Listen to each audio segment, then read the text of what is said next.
Hi, I'm Morgan. I'm a student physical therapist. Today we're going to be examining this wound you have on the bottom of your foot. Do you know about how long it's been here?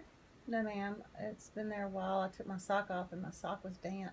Okay, so that means there is some drainage from the wound.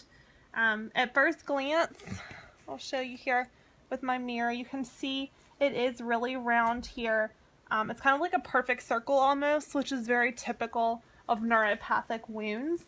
Neuropathic wounds are typically seen in patients who have diabetes. Now, have you ever been diagnosed with diabetes? Yes, ma'am, for several years. Okay, yes, that does lead me to believe it could be a neuropathic wound. So again, it is really round, which is really typical of these kind of wounds. And also it's located on the bottom of the foot, which is called the plantar surface of the foot. And this one in particular is a really common site. It is the metatarsal head of the first toe. So that is a really common site of neuropathic wounds. It is pretty red here in the center, at the center of the wound, and it has a yellow ring around it. That it looks pretty callous to me. So I'd say the edges of the wound would be considered hyperkeratotic, which is the fancy word meaning there's calloused there. And then the peri wound just around the foot and skin, it's kind of dry. You have some dryness throughout the bottom of the foot and on the top of the toe here on the side of the foot, which is very typical in patients who have diabetes. There is a slight odor to it after it's been irrigated. Along with that, there is some drainage here, right, coming down to the center of your foot, and you did say your sock was wet when you took your shoes off. The drainage seems to be a light pink or light red, almost pink, so I would say that would be serosanguinous, meaning there is some blood in the drainage, but it's also with some clear fluid.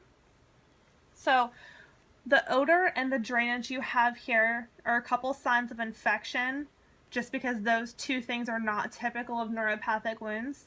Also, you have some black tissue here in the center of the wound, which is also another sign of infection. The temperature of the foot is pretty normal, which we would expect for these wounds.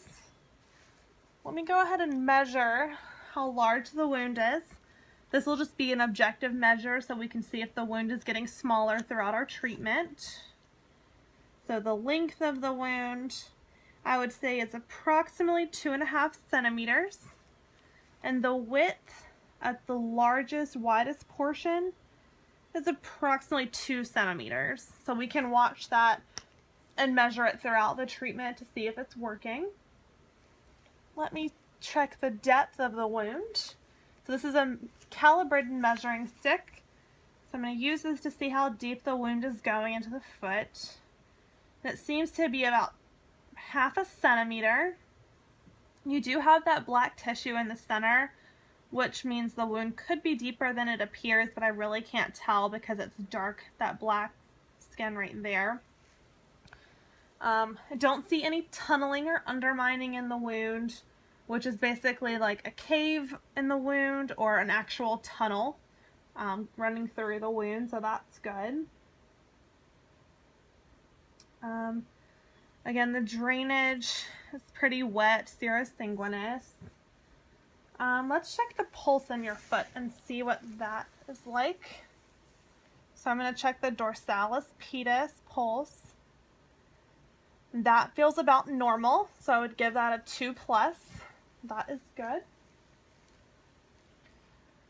Alright, so we'll continue to watch this. We'll watch the color, the peri wound, the edges of the wound, continue to watch the odor. It does have a slight odor. Again, potentially a sign of infection. Alright, let's get started with our treatment.